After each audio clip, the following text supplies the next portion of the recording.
আল্লাহ নবী সাল্লাল্লাহু আলাইহি ওয়াসাল্লাম বলেন, ইন্না আ'মালা বানি আদম তু'রাদু কুল্লা খামিসিন লাইলাতাল জুমআ ফালা ইউকবালু আমালু কাতি'i রাহিমিন। আল্লাহ নবী সাল্লাল্লাহু আলাইহি ওয়াসাল্লাম বলেন, প্রত্যেক জুমার রাত্রি বেলা আল্লাহর কাছে সারা সপ্তাহের আমল পেশ করা হয়, তবে এক শ্রেণীর মানুষের আমল আল্লাহর কাছে পেশ করা হয় না, বরং ওই ব্যক্তিগুলোর আমল তাদের মধ্যেই রেখে দেওয়া হয়। এত দুর্ভাগা সাপ্তাহিক আমল আল্লাহর কাছে পৌঁছানো হয় না। নবীজি সাল্লাল্লাহু আলাইহি ওয়াসাল্লাম সাহাবায়ে কেরামকে বলেন, ও সাহাবীরা, তোমরা জানো নাকি ওই সমস্ত দুর্ভাগা, ওই সমস্ত খারাপ লোক যাদের আমলগুলো আল্লাহর কাছে পেশ করা হয় না, তারা কারা? সাহাবায়ে কেরাম জিজ্ঞেস করে, ও রাসূল, আপনি আমাদেরকে বলে দেন, ওই দুই দুর্ভাগা কপাল পুরা ওই মানুষগুলো কারা যাদের আমল আল্লাহর কাছে সপ্তাহেও পেশ করা হয় না?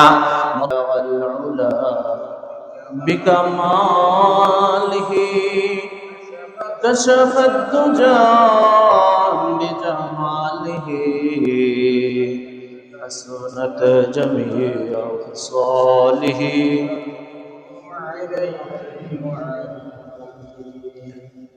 ডানে মাটি বামে মাটি,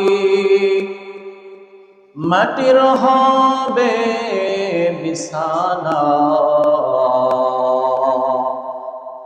ওরেতে চাপা মাটি বাহির হওয়া যাবে না। বালাগাল উলা বিকামালিহি কাশাফাত দুজা বিজামালিহি হাসনাত জামিউ সালিহি। লা ইলাহা ইল্লাল্লাহ, লা ইলাহা ইল্লাল্লাহ, লা ইলাহা ইল্লাল্লাহ, লা ইলাহা ইল্লাল্লাহ, লা ইলাহা ইল্লাল্লাহ,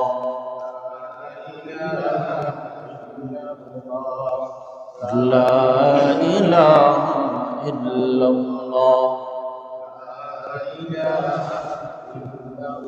লা ইলাহা ইল্লাল্লাহ মুহাম্মাদুর রাসূলুল্লাহ সাল্লাল্লাহু আলাইহি ওয়াসাল্লাম। আলহামদুলিল্লাহ, আল্লাহ তাআলার আলিশান দরবারে অসংখ্য গণিত শুকরিয়া আদায় করছি যে মহান আল্লাহ রাব্বুল আলামিন আমাদেরকে দয়া করে, মায়া করে, ভালোবেসে, মহাব্বত করে আল্লাহর ঘর মসজিদে আসার বসার তৌফিক দান করেছেন। এই জন্য অন্তর থেকে আবেগ ভরা ভালোবাসা নিয়ে, মহাব্বতের সাথে উচ্ছ্বসিত কণ্ঠে আবেগ ভরা ভালোবাসা নিয়ে সকলে মিলে সমস্বরে বলি আলহামদুলিল্লাহ। সম্মানিত হাজরিন, আজকে শাবান মাসের ৩ তারিখ, তার মানে হচ্ছে রমজান মাস পেতে আর মাত্র ২৭ দিন বাকি। আর ২৭ দিন পর রমজান মাস আমাদের সামনে উপস্থিত হবে। যে কোনো গুরুত্বপূর্ণ বিষয় সামনে থাকে তার কিছু পূর্ব প্রস্তুতি আছে। কেউ যদি তার মেয়েকে বিবাহ দেয় অথবা ছেলেকে বিবাহ করায়, তাহলে এই বিবাহের আয়োজনের জন্য কিছু প্রস্তুতি আছে, কেনাকাটা আছে, মানসিকভাবে প্রস্তুতির বিষয় আছে। তো অনুরূপভাবে রমজান মাস এটা মুমিনদের জন্য অত্যন্ত গুরুত্বপূর্ণ একটা মাস। তো এই রমজান মাস যেহেতু আমাদের সামনে সমাগত, তার প্রস্তুতি হিসাবে আমাদের কিছু কাজ আছে। আজকে আমরা শাবান মাসের ফজিলত এবং রমজান মাসের প্রস্তুতি সম্পর্কে কিছু কথা বলার চেষ্টা করব। আল্লাহ তাআলা আমাদেরকে কথাগুলো আমলের নিয়তে ইখলাসের সাথে শোনার, বুঝবার তৌফিক দান করেন। সম্মানিত হাজরিন, শাবান মাস এটা নবীজি সাল্লাল্লাহু আলাইহি ওয়াসাল্লামের ভাষায় অনেক গুরুত্বপূর্ণ একটা মাস। এই মাস রমজানের সাথে লাগার কারণে এই মাসের মর্যাদা আল্লাহর কাছে বেড়ে গেছে। স্বর্ণ দামি জিনিস, স্বর্ণের সাথে খাদ লাগায়, খাদ। তো এই খাদের মূল্য খুব বেশি না, কিন্তু স্বর্ণের সাথে লেগে থাকার কারণে এই খাদ স্বর্ণের দামে বিক্রি হয়। একটা খারাপ মানুষ সে যখন একটা ভালো মানুষের সাথে চলে, তখন এই খারাপ মানুষের মধ্যে ভালো মানুষের কিছু গুণ এসেই যায়। যদি নাকি এই খারাপ মানুষটা কিছু ভালো গুণ অর্জন করার আগ্রহ নিয়ে ভালো মানুষের সাথে চলে, আগ্রহটা থাকতে হবে। আগ্রহটা যদি না থাকে, তাহলে উল্টো তার খারাপিটা ওই ভালো মানুষের মধ্যে ঢুকবে। ঠিক না বে ঠিক? এখন এই রমজানের সাথে এই শাবান মাস লাগছে, দুই দুষ্ট পাশাপাশি থাকছে, রজব, শাবান, রমজান। আল্লাহ দুয়াও শিখাইয়া দিছে, আল্লাহুম্মা বারিক লানা ফি রজব ওয়া শাবান ওয়া বাল্লিগনা রমাদান। বলেন সবাই, আল্লাহুম্মা বারিক লানা ফি রজব ওয়া শাবান ওয়া বাল্লিগনা রমাদান। হে আল্লাহ, আপনি শাবান এবং রজব মাসে আপনি বরকত দান করেন, আর রমজান মাসে আমাদেরকে পৌঁছায়া দেন। সম্মানিত হাজিরিন, এই যে শাবান মাস, এই শাবান মাস সম্পর্কে নবীজি সাল্লাল্লাহু আলাইহি ওয়াসাল্লামের কিছু আমল, কিছু করণীয় আছে, ফজিলত বুঝাইছে। নবীজি সাল্লাল্লাহু আলাইহি ওয়াসাল্লাম এই শাবান মাসের গুরুত্ব বুঝাতে গিয়ে নবীজি সাল্লাল্লাহু আলাইহি ওয়াসাল্লাম এই মাসে নফল রোজা বেশি বেশি রাখতেন। নবীজি সাল্লাল্লাহু আলাইহি ওয়াসাল্লামের এই রোজা, শাবান মাসের গুরুত্ব বোঝাতে গিয়ে যে রোজা রাখতেন, এই রোজা সম্পর্কে হাদিস শরীফের মধ্যে আসছে। বুখারী শরীফের 1969 নম্বর হাদিসের মধ্যে নবীজি সাল্লাল্লাহু আলাইহি ওয়াসাল্লাম এর আমল হযরত আয়েশা রাদিয়াল্লাহু তাআলা আনহা বর্ণনা করছেন।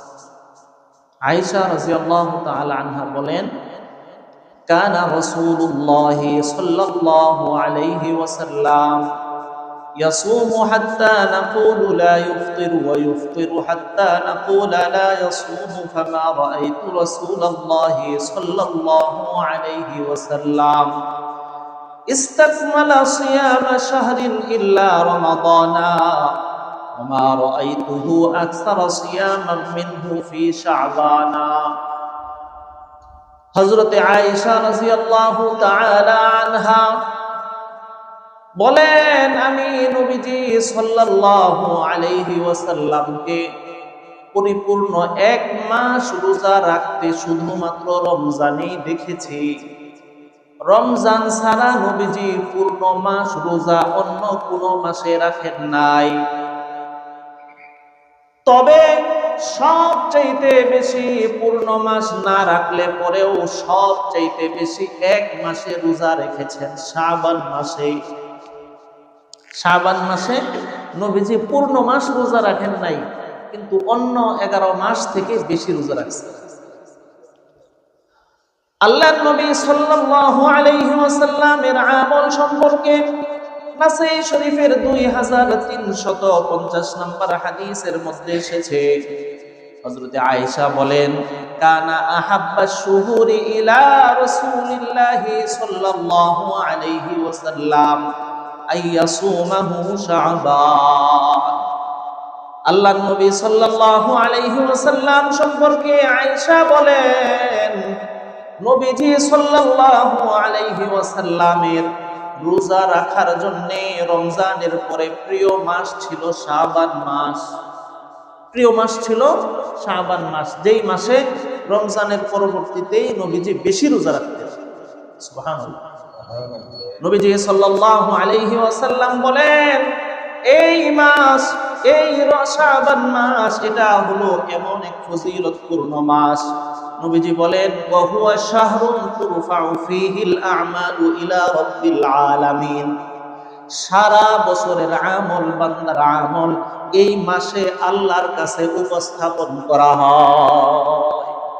নবীজি বলেন যে এই মাসে আল্লাহর কাছে আমল, সারা বছরের আমল আল্লাহর কাছে পেশ করা হয়।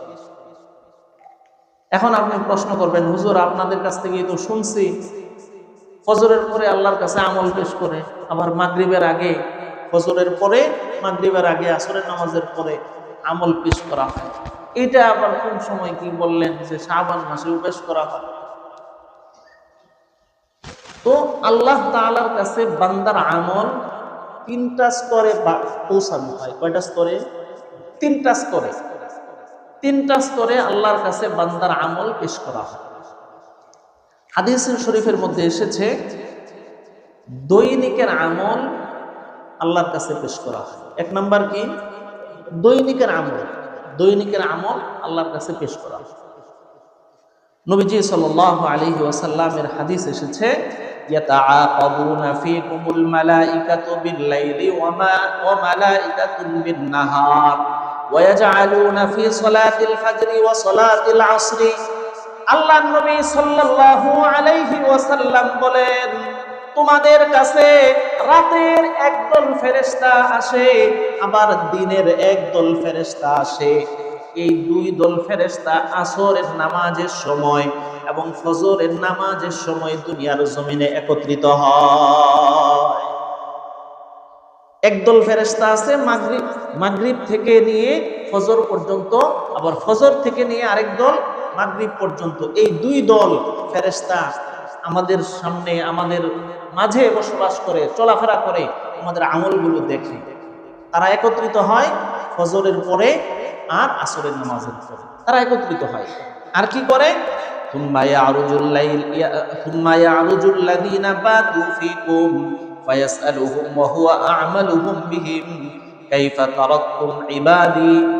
যখন এই ফেরেশতাগুলো জমিন থেকে ফজরের নামাজের পরে আল্লাহর কাছে চলে যায়, আবার দিনের ফেরেশতাগুলো আসরের নামাজের পরে আল্লাহর কাছে উপস্থাপিত হয়, তখন আল্লাহ তাআলা জিজ্ঞেস করেন ফেরেশতাদেরকে, ও ফেরেশতারা, আমার বান্দাদেরকে কি অবস্থায় দেখে এসেছো?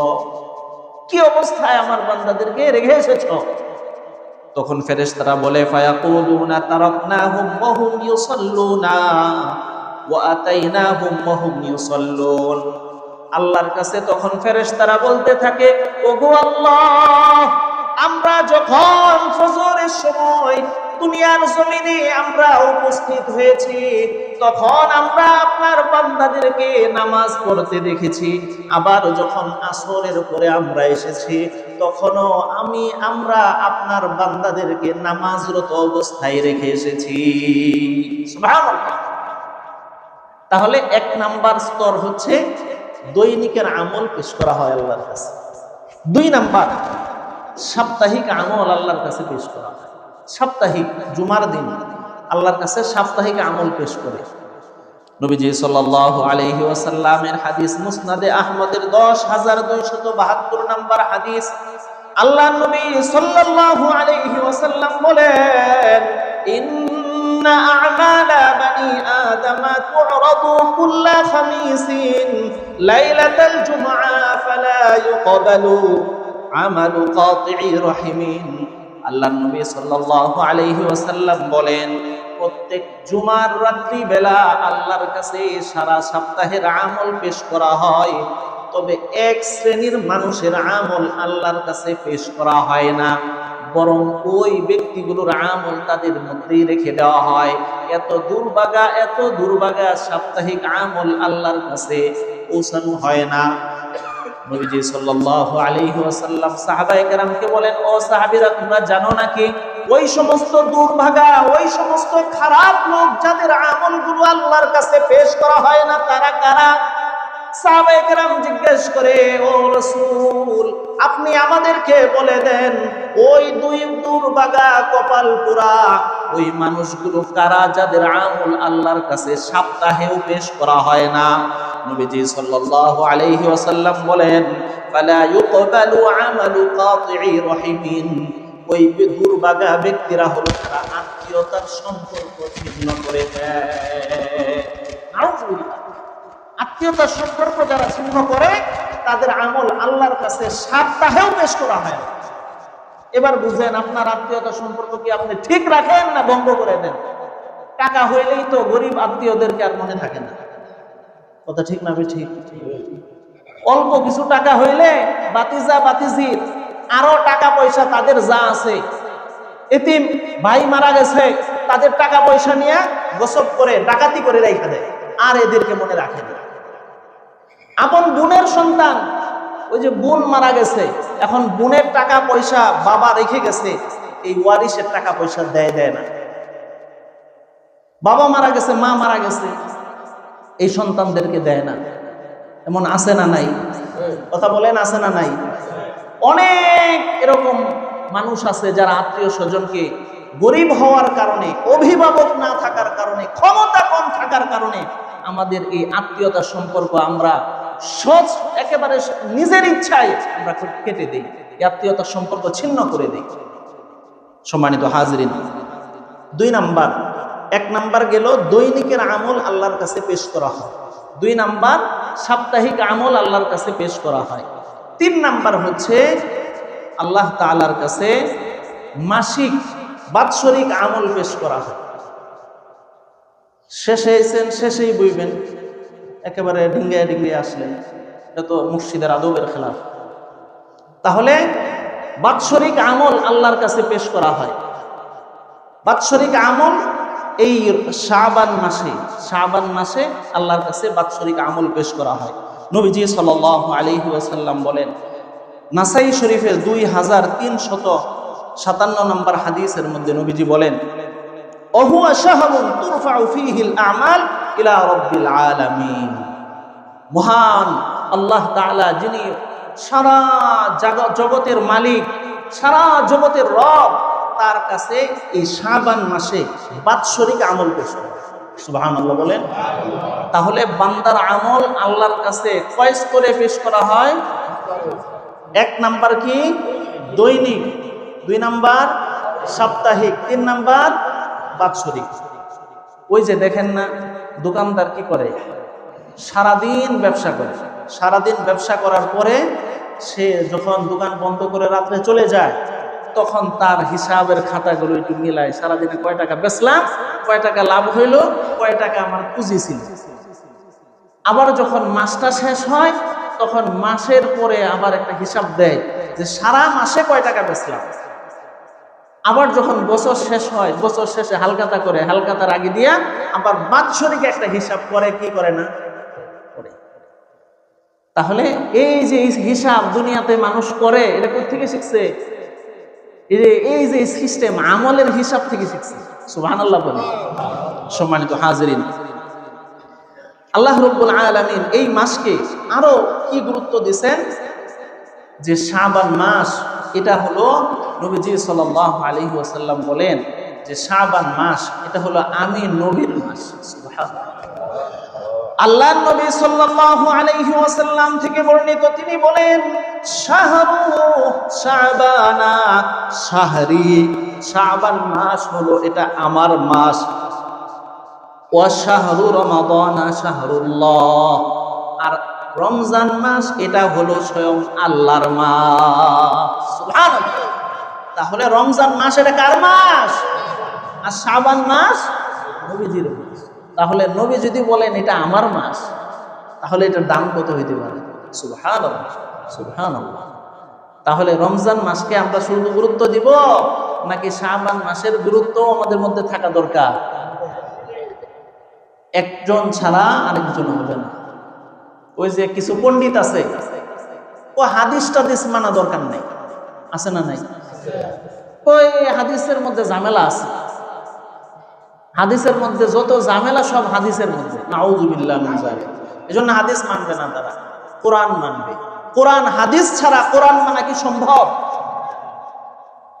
হাদিস ছাড়া কোরআন মানা সম্ভব না। আর কেউ যদি হাদিস না মানে তাহলে কোরআন অনেক আয়াত অনেক সূরা এমন আছে যেগুলো মানতে পারবে না। নবী আল্লাহ তাআলা বলেন, নবীজি সাল্লাল্লাহু আলাইহি ওয়াসাল্লাম সম্পর্কে বলেন, নবীজি সাল্লাল্লাহু আলাইহি ওয়াসাল্লাম সমস্ত নবীরা যা কিছু নিয়ে এসেছেন, হুজুর তোমরা সেটা ধরো, সেটা আঁকড়ে ধরো। তাহলে নবীজি সাল্লাল্লাহু আলাইহি ওয়াসাল্লামের হাদিস যদি আপনি না মানেন, আল্লাহর এই নির্দেশ মানা হবে? এই আয়াতের লঙ্ঘন হবে না? এই আয়াতের লঙ্ঘন হবে। তাহলে হাদিস ছাড়া কোরআন মানা হবে না, আবার কোরআন ছাড়া হাদিস মানাও সম্ভব। সম্মানিত হাজিরিন, এই শাবান মাস এটা আরো কত দামি মাস। নবীজি সাল্লাল্লাহু আলাইহি ওয়াসাল্লাম বলেন, এই মাসে বান্দাদের গুনাহ খাতা মাফ করে দেওয়া হয়। সুবহানাল্লাহ, জোরে কন্যা সুবহানাল্লাহ। ইন্নাল্লাহা লা ইয়াত্তালিউ ফি লাইলাতিন নিসফি মিন শাবানা ফায়াগফিরু লিজামি'i খালকিহি ইল্লা লিমুশরিকিন আও মুশাহিন। নবীজি সাল্লাল্লাহু আলাইহি ওয়াসাল্লাম বলেন, আল্লাহ রাব্বুল আলামিন এই মাসের মধ্যে একটা রাত্র আছে, যেই রাত্রের মধ্যে আল্লাহ রাব্বুল আলামিন সমস্ত বান্দাদেরকে আল্লাহ তাআলা মাফ করে দেয়। দুই শ্রেণীর লোক ছাড়া। কয় শ্রেণীর? দুই শ্রেণীর লোকজন ছাড়া আল্লাহ রাব্বুল আলামিন সবাইকে মাফ করে দেয়। এক নাম্বার হচ্ছে মুশরিক ব্যক্তি। কি?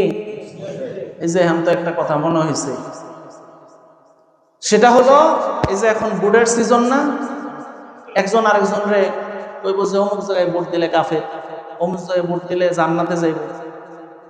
কইব কি কইব না? কইতেছে তো নাকি? শুনেন, আপনারাও তো বিভিন্ন ভোট টোট চাইবেন কয়েকদিন পরে। চারটা বিষয় একদম চারটা বিষয়ে ভোট চাইতে গিয়ে একদম মুখ বন্ধ। কাউকে কাফের বানাবেন না, অমুক জায়গায় ভোট দিলে কাফের হয়ে যাবে এই শব্দ বলবেন না। কারণ দুই পক্ষই কি এই কথা বলেন না কেন? দুই পক্ষই মুসলমান। রাজনৈতিক কারণে দুইটা পক্ষ হয়েছে, ক্ষমতা দরকার। হ্যাঁ, আপনি এটা বলতে পারেন যে আমি যদি ক্ষমতায় যাই, আমার দল যদি ক্ষমতায় যায়, দেশের বেশি ভালো করবে, দেশের বেশি ভালো করবে, ইসলাম বেশি ভালো থাকবে, কিন্তু আমি গেলে জান্নাত পাবেন এই কথা বলবেন না। একদম জান্নাতের টিকিট দিবেন না। আবার অমুক জায়গায় ভোট দিলে কাফের এটাও বলবেন। তাহলে কাউকে জান্নাতের টিকিট দেওয়া যাবে না এবং কাউকে কুফুরের ফতোয়া দেওয়া যাবে না, কাউকে শিরিকের ফতোয়া, মুশরিক হয়ে গেছে এই ধরনের ফতোয়াও দিবেন না। এইগুলো সম্পর্কে একদম চুপ। হ্যাঁ, আপনি এটা বলেন আমার দল ভালো, আমার দলে ভোট দিলে দেশ ভালো থাকবে, ইসলামের বেশি ভালো হবে, আমি ইসলামের কাজ করব, এই সমস্ত শব্দ বলবেন। কথাতে বুঝে আসছে? এই শব্দগুলো আল্লাহর রাস্তে আমরা বলবো, এই শব্দগুলো আমরা উচ্চারণ করব না। জান্নাত জাহান্নাম, জান্নাত জাহান্নাম, জান্নাত জাহান্নাম, মুসলিম কাফের, মুমিন কাফের, এই চারটা শব্দ আমরা বলবো। ঠিক আছে তো ইনশাআল্লাহ?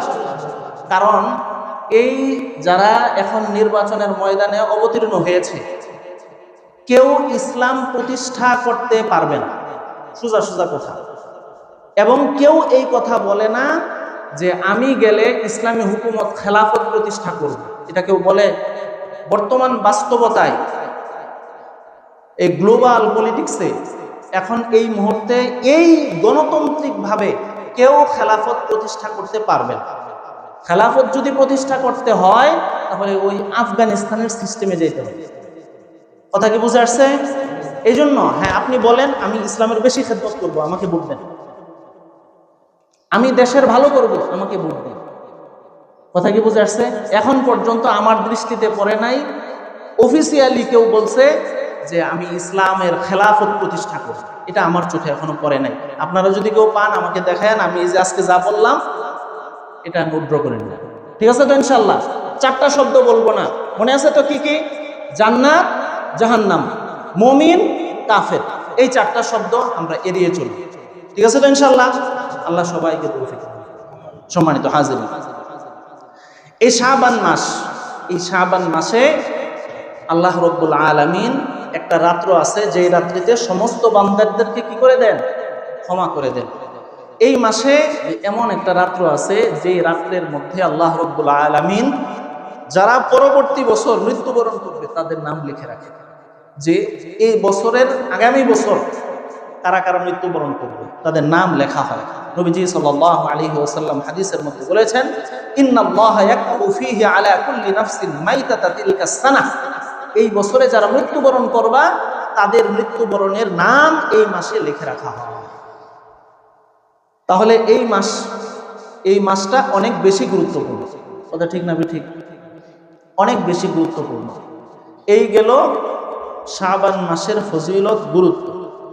এখন এই মাসে আমাদের করণীয় কি?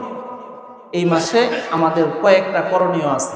আপনাদের সামনে সংক্ষেপে আমি কয়েকটা করণীয় সম্পর্কে আলোচনা করব। 1 নাম্বার, তওবা করতে হবে এই মাসে। সারা বছর আমি কি করেছি, সারা বছর যত গুনাহ খাতা করেছি, এই সব গুনাহ খাতার জন্য আল্লাহর কাছে তওবা করতে হবে। কারণ আল্লাহ রাব্বুল আলামিন পরবর্তী মাসে আল্লাহর পক্ষ থেকে হালকা থাকে, আল্লাহর পক্ষ থেকে বোনাস দিবে। যদি বোনাস পেতে হয় তাহলে আগের ডিউটিগুলো ভালো করে পালন করতে হবে। ঠিক না ভাই? ঠিক। আগের যে ভুল ভ্রান্তি আছে, বোনাস পাইতে হইলে মালিকের কাছে ওই যে আমি যে খামতিগুলো করছি মালিকের কাছে এটার জন্য মাফ চাই নিতে হবে। এরপরে মালিক খুশি হবে, আমাকে কিছু উপহার উপঢৌকন দিবে। ঠিক না ভাই? ঠিক। আর যদি মালিক আমার উপর রাগ থাকে আর অফিসের যদি কোনো সিস্টেম না থাকে, মানে কোনো গঠনতন্ত্র না থাকে, তাহলে বোনাস যদি আমার 5 টাকাও না দেয়, কিছু বলার আছে? কিছুই বলার নেই। এই জন্য আমার খামতিগুলো ওই বোনাস, ওই উপহার উপঢৌকন পাওয়ার জন্য মালিকের কাছে আগে খুশি, মালিকের খুশিটা অর্জন করতে হবে। খুশি অর্জন করার জন্য তওবা করতে হবে যে আল্লাহ আপনি আমাকে মাফ করে দিন, আল্লাহ আপনি আমাকে কি করেন? মাফ করে দিন। 1 নাম্বার আমল। 2 নাম্বার হচ্ছে রমজানের বরকত পাওয়ার জন্য এই মাসে দৃঢ়ভাবে সংকল্প করতে হবে যে আল্লাহ রমজান আসতেছে, আমি অবশ্যই এই রমজান উপলক্ষে যে ফজিলতগুলো আছে অবশ্যই আমি অর্জন করব ইনশাআল্লাহ। দৃঢ়ভাবে, খুব দৃঢ়ভাবে সংকল্প করতে হবে। এই সংকল্পের মধ্যে কোনো ধরনের কিপটামি করা যাবে না, কৃপণতা করা যাবে না, কার্পণ্য করা যাবে না। দৃঢ় সংকল্প করতে হবে। 3 নাম্বার, অতীতে সামনে রমজান আসতেছে, তো অতীতে অনেক রমজান আমার জীবনে অতিবাহিত হয়েছে, যে রমজানগুলোতে আমার রোজা অনেক সময় কাজা হয়ে গেছে, যে কোনো কারণেই কাজা হয়ে গেছে। আমি অসুস্থ ছিলাম, কাজা হয়ে গেছে। অথবা আমার দিনের বুঝ ছিল না, আল্লাহর ভয় আমার ভিতরে তৈরি হয় নাই অতীতে, এখন আমার ভিতরে আল্লাহর ভয় তৈরি হয়েছে। অতীতে যেহেতু আল্লাহর ভয় ছিল না, অনেক রোজা কামাই দিছে। এমন আছে না নাই? অনেক আছে এমন। এজন্য আমাদের অতীতের যেই কাজা রোজাগুলো আছে, সেই কাজা রোজাগুলো এই রোজা আসার আগেই আদায় করে নেওয়া, কাজাগুলো পূরণ করে নেওয়া। 4 নাম্বার আমল, রমজানের মধ্যে সাধারণ ক্ষমা করা হয়, তবে 2টা জিনিস থেকে ক্ষমা করা হয় না। 1 নাম্বার হচ্ছে শিরিক, 2 নাম্বার হচ্ছে হিংসা। 1 নাম্বার কি? শিরিক, 2 নাম্বার হিংসা। এই 2 অপরাধী যারা আছে, এই 2 অপরাধীকে রমজান মাসেও ক্ষমা করা হয় না। নাউজুবিল্লাহ একজনেই কইল, আপনারা বাইজে কইবেন, এর লেগে রেখে দিচ্ছেন, খায়া দায়া পরে কইবেন, এই নিয়ত করে রাখছে। কোন জোরে কোন নাউজুবিল্লাহ। তাহলে মুশরিক আর মুশাহিন, হিংসুক আর মুশরিক সম্পর্কিত আল্লাহ তাআলা বলে দিয়েছেন, ইন্নাল্লাহা লা ইয়াগফিরু আন ইউশরাকা বিহি।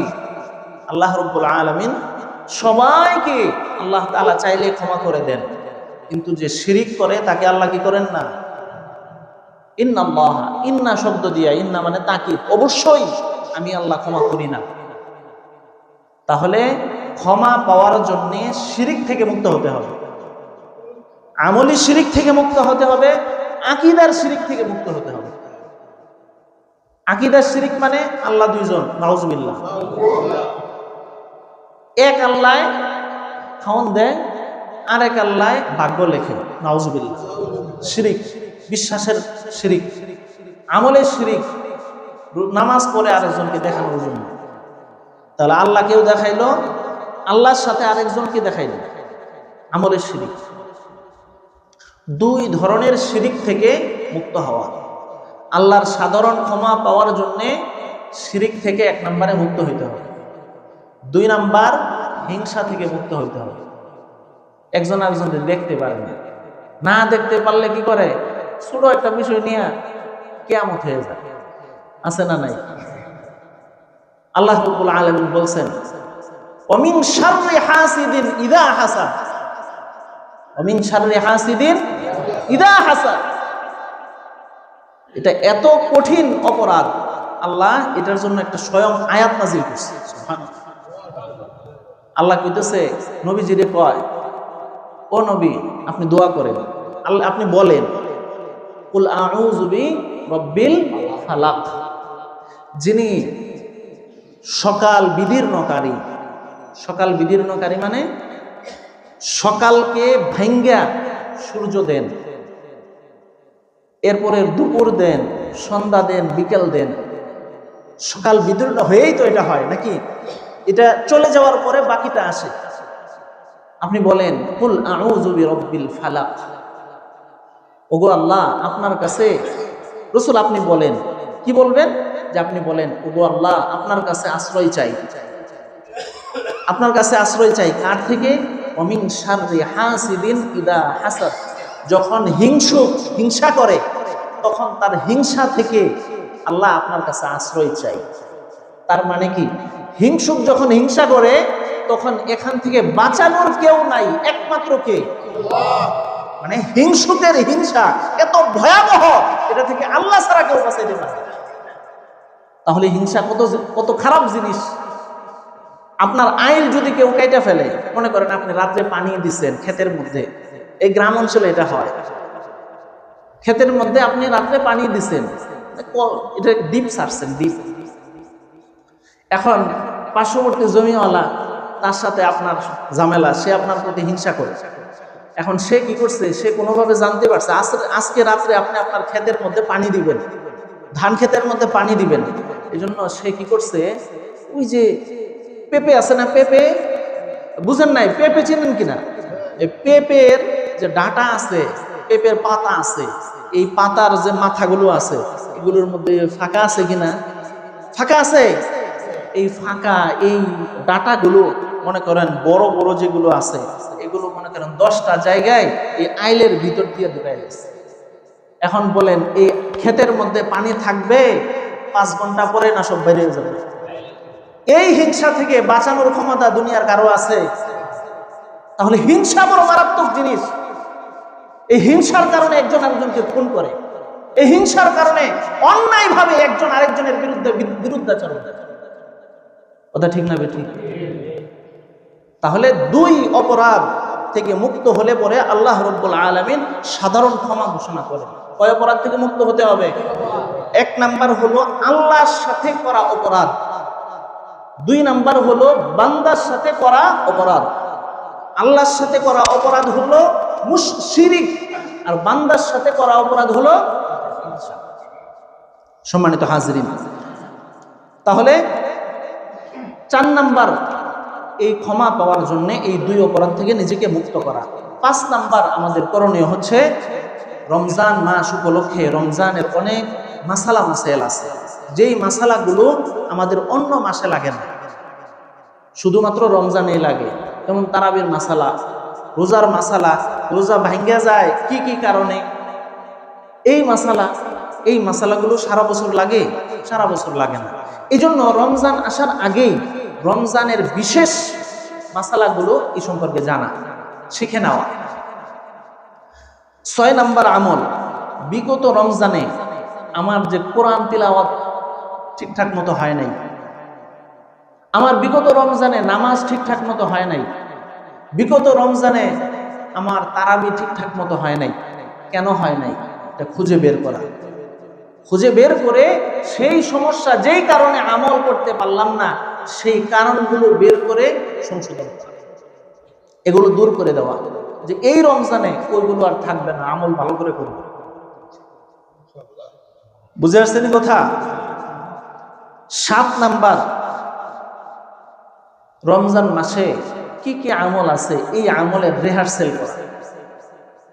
যে রমজানে তারাবি আছে, দীর্ঘ একটা নামাজ, 1.5 ঘন্টা, 1.25 ঘন্টা, এত দীর্ঘ নামাজ, এটা তো সারা বছর পড়া হয় না, কষ্ট হয়ে যায়। এই জন্য রমজান আসতেছে, এত রমজান দীর্ঘ নামাজ পড়তে হবে, আগে থেকে কিছু নামাজ করে নিই, আগে থেকে অভ্যাস করি। কারণ রমজান মাসের প্রথম রোজা যখন হয়, দুপুর হইলে পরে মনে হয় যেন আল্লাহ গেলাম, ইন্না লিল্লাহি ওয়া ইন্না ইলাইহি রাজিউন, সামনে আইতেছে, এরকম একটা কষ্ট হয় প্রথম 2-1 দিন। কারণ কি? কারণ রিহার্সেল নাই, রিহার্সেল নাই, সারা বছর তো রাখি নাই। জন্য এই কষ্ট থেকে মুক্ত থাকার জন্য কিছু আমলের রিহার্সেল করা, রোজার রিহার্সেল করা, নামাজের রিহার্সেল করা, কোরআন তিলাওয়াতের রিহার্সেল করা। 8 নাম্বার, একটা রুটিন তৈরি করা, রমজানের কোন সময়ে আমি কোন আমলটা করব। ভাই এগুলো করার তো আমাদের সময় নাই, আছে? এগুলো করার সময় নাই, অন্য সব কাজ চলে কিন্তু এগুলো চলে না। 9 নাম্বার, রমজান মাসের চাঁদ দেখার চেষ্টা করা। রমজান মাস যে চাঁদ উঠে, এই চাঁদ নিজে সচক্ষে দেখার চেষ্টা করা। এখন তো আমরা আসমানে চাঁদ দেখবো কি, সবাই মোবাইল নিয়ে বসে থাকে যে মোবাইলে চাঁদ উঠছে, কথা ঠিক না? ঠিক, সবাই মোবাইল নিয়ে বসে থাকে। চাঁদ দেখা এটা আলাদা স্পেশাল একটা আমল। রমজানের চাঁদ, ঈদের চাঁদ দেখা এটা স্পেশাল একটা আমল, এটা করলে পরে সওয়াব আছে। সুবহানাল্লাহ। 10 নাম্বার, রমজান আসতেছে তো আল্লাহর কাছে দোয়া করা, আল্লাহ রমজান তো আসতেছে, এই রমজান মাসে কি কি আমল করব না করব, ওগো আল্লাহ আপনি আমাকে এই আমল করার মতো তৌফিক দান করেন। রমজানে যেন আপনার পবিত্রতা আমি রক্ষা করতে পারি, আপনি তৌফিক দান করেন। ওগো আল্লাহ সব ধরনের অসুস্থতা থেকে, পেরেশানি থেকে, সব ধরনের কষ্ট থেকে আপনি আমাকে হেফাজত করেন। রমজানকে যথাযথভাবে কাটানো, আপনার সুন্নত, আপনার নির্দেশনা, রসুলের সুন্নত মোতাবেক কাটানোর তৌফিক দান করেন। আল্লাহর কাছে দোয়া করা, বেশি বেশি দোয়া করা। 11 নাম্বার হচ্ছে কোরআন তিলাওয়াত করা। কারো যদি কোরআন, রমজান তো কোরআনের মাস, তো কোরআন তিলাওয়াত করতে হবে। এখন কোরআন তিলাওয়াত আমার শিখা নাই, রমজানের আগে শিখে নেওয়া, অথবা কোরআন তিলাওয়াত পারি, কিছু ত্রুটি আছে, তো এই ত্রুটিগুলো নিজেকে সংশোধন করে নেওয়া। 12 নাম্বার, বেশি বেশি সদকা করা, বেশি বেশি সদকা করা। আনাস ইবনে মালিক রাদিয়াল্লাহু তাআলা আনহু থেকে বর্ণনা, তিনি বলেন যে সাহাবাগণ শাবান মাসের চাঁদ দেখলে পরেই কোরআন এবং যাকাত এবং দান বেশি বেশি করতেন। শাবান মাসের চাঁদ দেখলে পরেই সাহাবায়ে কেরাম বেশি বেশি কোরআন তিলাওয়াত করতেন, বেশি বেশি যাকাত দিতেন এবং বেশি বেশি সদকা করতেন। তো আমরাও এটা করতে পারি কি পারি না? কথা বলেন, পারি কি পারি না? আমরা এই কাজটা করব, পারবো তো ইনশাআল্লাহ? আল্লাহ তাআলা আমাদেরকে এই যে 12টা আমলের কথা বললাম, আল্লাহ তাআলা আমাদেরকে আমল করার তৌফিক দান করুন। ওয়া আখিরু দাওয়ানা আলহামদুলিল্লাহ।